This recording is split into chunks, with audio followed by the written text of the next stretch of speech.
জাতীয় অগ্রাধিকার ভিত্তিতে ইনশাআল্লাহ এই সরকার যে কোনো মূল্যে তিস্তা ব্যারেজ মহাপরিকল্পনা বাস্তবায়ন করবে।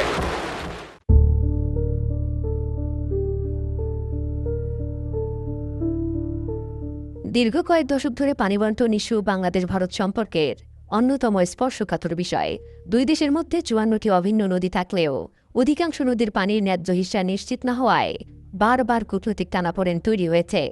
বিশেষ করে শুষ্ক মৌসুমে উজানে ভারতের বাঁধ ও ব্যারেজে পানি প্রত্যাহারের কারণে বাংলাদেশের উত্তর ও দক্ষিণ পশ্চিমাঞ্চলে সেচ সংকট, নদ নদীর নাব্যতা হ্রাস, ভূগর্ভস্থ পানির স্তর নিচে নেমে যাওয়া এবং পরিবেশগত ভারসাম্য বিঘ্নিত হওয়ার অভিযোগ দীর্ঘদিনের।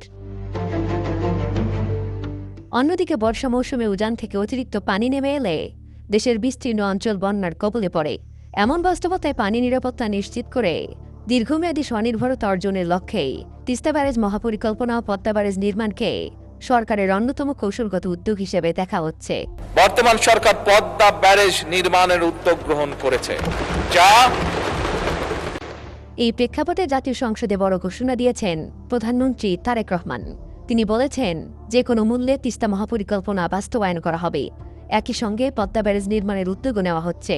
প্রধানমন্ত্রীর ভাষ্য, বর্ষা মৌসুমে অতিরিক্ত পানি সংরক্ষণ করে শুষ্ক মৌসুমে কৃষি, সেচ এবং জনজীবনের জন্য তা ব্যবহার নিশ্চিত করাই সরকারের লক্ষ্য।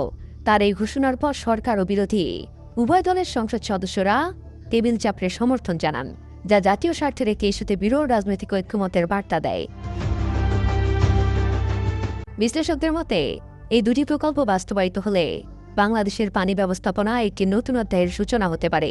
বর্ষায় অতিরিক্ত পানি সংরক্ষণের সক্ষমতা বাড়লে শুষ্ক মৌসুমে সেচ, কৃষি উৎপাদন, নদীর প্রবাহ এবং ভূগর্ভস্থ পানির পুনর্ভরণে ইতিবাচক প্রভাব পড়তে পারে। একই সঙ্গে আন্তঃসীমান্ত নদীর পানির উপর অতিরিক্ত নির্ভরশীলতা কমিয়ে বাংলাদেশ নিজস্ব জলসম্পদ ব্যবস্থাপনায় আরও শক্তিশালী অবস্থানে যেতে পারে। তবে এই প্রকল্পগুলোর গুরুত্ব শুধু পানি ব্যবস্থাপনার মধ্যে সীমাবদ্ধ নয়। দক্ষিণ এশিয়ায় পানি এখন ক্রমেই একটি কৌশলগত সম্পদে পরিণত হচ্ছে। বিশেষজ্ঞদের একাংশের মতে, নিজস্ব পানি সংরক্ষণ অবকাঠামো গড়ে তুলতে পারলে আঞ্চলিক পানি কূটনীতিতে বাংলাদেশের দর কষাকষির সক্ষমতা বাড়বে। ফলে আন্তঃসীমান্ত নদী ব্যবস্থাপনা নিয়ে ভবিষ্যৎ আলোচনায় ঢাকার অবস্থান আগের তুলনায় আরও দৃঢ় হতে পারে। এদিকে অর্থনৈতিক ক্ষেত্রের সম্ভাবনা বড়। উত্তরাঞ্চল ও দক্ষিণ পশ্চিমাঞ্চলে সেচ সুবিধা সম্প্রসারণ, কৃষি উৎপাদন বৃদ্ধি, মৎস্য সম্পদের উন্নয়ন এবং শিল্পায়নের নতুন সুযোগ সৃষ্টি হতে পারে। পাশাপাশি লবণাক্ততা নিয়ন্ত্রণ, জলবায়ু পরিবর্তনের প্রভাব মোকাবিলা এবং দক্ষিণাঞ্চলের পরিবেশগত ভারসাম্য রক্ষায়ও পদ্মা ব্যারেজ গুরুত্বপূর্ণ ভূমিকা রাখতে পারে বলে মনে করছেন বিশেষজ্ঞরা।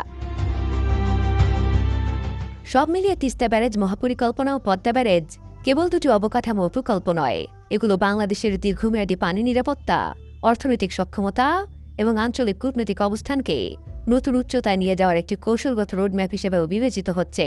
প্রকল্পগুলো সফলভাবে বাস্তবায়িত হলে দক্ষিণ এশিয়ার পানি রাজনীতিতে নতুন সমীকরণ তৈরি হতে পারে বলে মনে করছেন বিশ্লেষকরা।